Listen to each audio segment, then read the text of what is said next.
guys, it's Summer and today I'm going to be doing the mid-year book freakout tag. I was just snuggling with Koa and I literally have cat hair like all over me. It's like in my eyes. So if I'm doing this during the video, that's why. I just like feel it floating on me. I'm pretty sure that I've done this once before on my channel during the first year that I started making videos. And then this time last year for me was like really busy, so I didn't end up making one. But this year I wanted to make sure I got to it because this is one of my favorite videos to be able to like go back on and see what my opinions on books were halfway through the year. And they're also my favorite videos to watch of other people just to see like how their reading is so far. A lot of people have been putting this video out this week too, so it's kind of inspired me to do my own. The first question is, what's the best book you've read so far in 2019? I've read a lot of really good books so far this year. I think that my favorite one, if I really have to narrow it down, is Where the Crawdads Sing by Delia Owens. This book just had so many different facets to it that just really worked with me, or worked for me. I really loved the characters, I loved the setting, and this is kind of one of the books that helped me realize like, wow, I think I actually like historical fiction now. I feel like I've said it a couple times in videos and on my Instagram, but I like historical fiction now this year. This has been the year of me discovering historical fiction, because up until now I've kind of avoided books that have historical fiction in them, especially like wartime historical fiction, which I'm still kind of iffy on, but I've had enough people kind of recommend books to me that I think I'm going to give them a try. So yeah, one of the books that has just kind of been a game changer for me a little bit, and I just really liked it. You're going to be seeing this book in another question. Number 2 is, what is your favorite sequel of 2019? And that is definitely In an Absent Dream by Seanan McGuire. This is the 4th book in the Wayward Children series by her, and I absolutely loved it.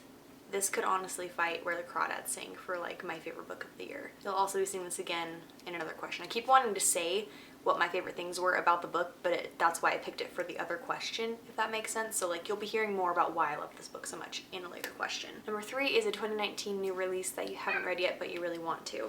One of my most anticipated books for the whole entire year of 2019 was King of Scars by Leigh Bardugo. I technically have started this book. I'm on page 60, but I've literally like had this marked as reading on my Goodreads account for like months, like since this book came out. I don't remember when it came out. I don't know if it's because I've kind of forgotten some of the events that like led up to this book, because I read like the Grisha trilogy and like Six of Crows like so long ago, but I honestly just like love Nikolai so much and I just really want to read this book. It's so long and I just haven't had time, or haven't been making the time to like sit down and read this. I feel like I might need to do this one on audiobook. I really like the audiobooks for Leigh Bardugo's books, so I feel like that might be the best way for me to be able to actually finish this. But yeah, this was a new release and I need to read it.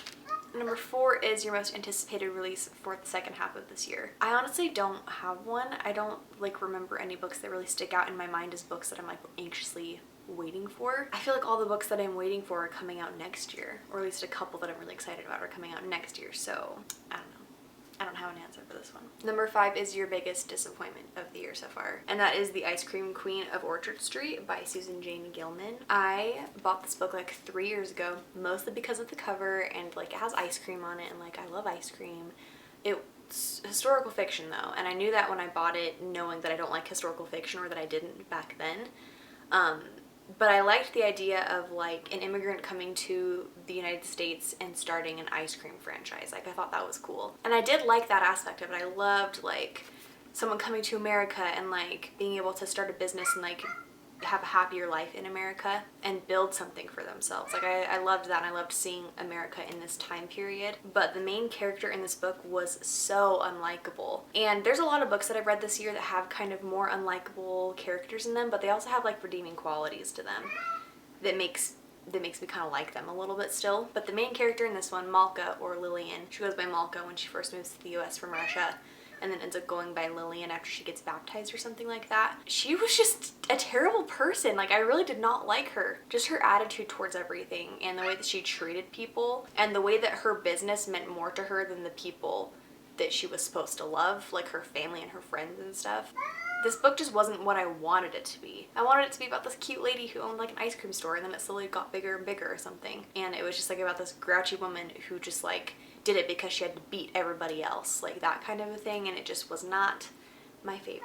I think this is my first time talking about this book on my channel so far, so you'll probably hear more about it in a wrap up sometime. Number 6 is your biggest surprise, and that's where this book comes back in. I kept wanting to say during like the first question describing why I liked it so much was that it just surprised me so much. I had to wait till this question to tell you that though. It surprised me. I had seen this all over Bookstagram, and then I also had one of my hair clients came in, and while I was cutting his hair he was telling me that him and his wife were reading this book and really loving it. And so I was like, you know what, I think I just need to pick it up and just kind of like face my fears of like historical fiction, which I've done a few times earlier in the year, like with Evelyn Hugo and Daisy Jones and the Six. I listened to it on audiobook and I really enjoyed the audiobook.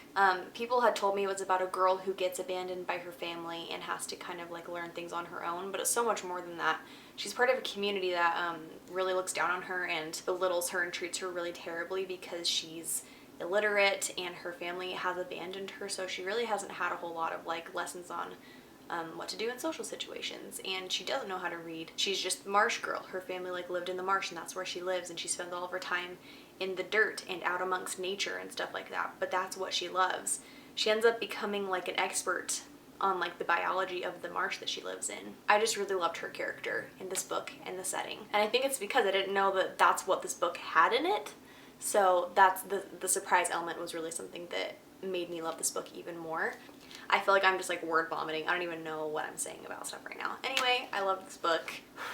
There's cat hair on everything. This is my life. Number 7 is your favorite new author. This one definitely goes to Taylor Jenkins Reid. I've read both of these books this year. They're her 2 newest releases. She has other books that are like, I think, contemporary romance books that I haven't read yet, but I'd like to. These books were what kind of helped me dip my toe into historical fiction because they're not set too far back in time. This one is like 60s and 70s, and this one's like 1950s. I think this one was my favorite though, just because I love the time period. Old Hollywood. I love it. Number 8 is newest fictional crush. And I don't really think I have an answer for this. Part of it is kind of because how I said I've been reading a lot of books that have kind of like unlikable characters in them. Like a lot of the guys in the books that I've been reading are not people that I would have a crush on. They're either terrible people or just not my type. So they're not swoon worthy for me. This isn't a new crush, but like maybe we'll say it counts. I love Nikolai.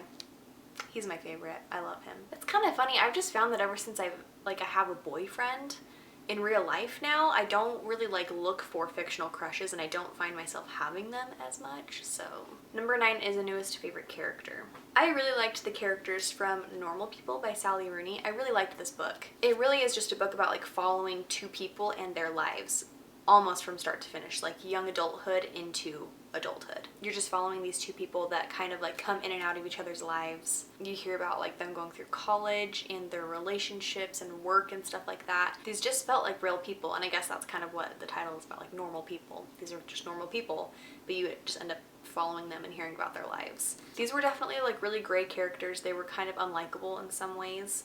But you still liked them and kind of were rooting for them and stuff, and I just thought they were interesting characters to follow, so I really liked them. Number 10 is a book that made you cry, and I don't think I have an answer for this. I want to say that I may have cried during Evelyn Hugo, and maybe in Where the Crawdads Sing, but I don't remember for sure. There's still a whole half of the year left though, so something probably will. Number 11 is a book that made you happy, and that's where In an Absent Dream comes back in, because this book just made me feel so happy. I kept wanting to say that about the book during like the second question when I answered this book for it. I just wanted to say how happy it made me, but I was waiting till this question to tell you. It's just so whimsical and the writing is just so good and just makes me so happy. That's honestly how all of her books have been for me.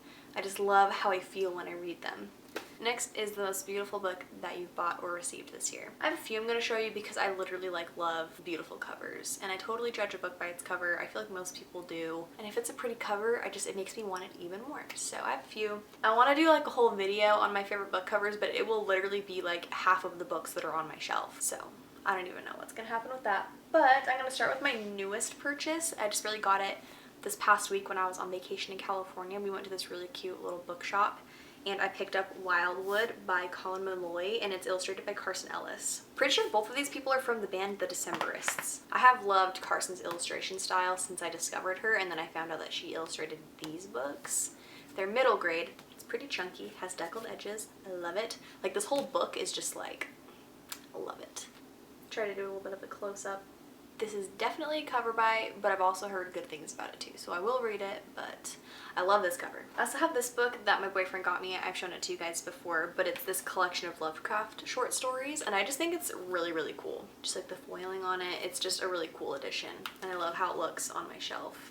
I had another edition in mind for the one that I wanted to buy for Lovecraft stories, but then he surprised me with this one, and I'm so glad that he got me this one because it's been my favorite, even compared to the other one. I also have this one. It's called Rules for Visiting by Jessica Frances Kane. I love plants, so I have to love this cover. I just love that it's white and then it has like the pretty illustrations on it. Strangers and Cousins by Leah Hager Cohen.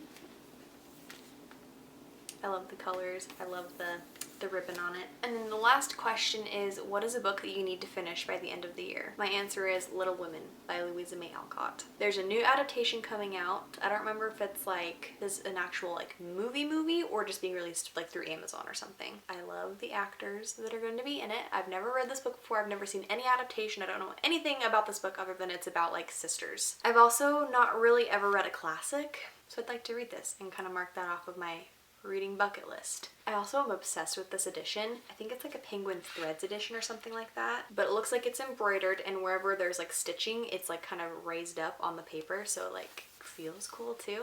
It has the deckled edges. I love it. Those were all of my answers. Let me know down below what your answer to question number 1 is. I want to know what your most favorite book this year so far is. Thank you guys so much for watching though, and I will see you in my next video. Bye.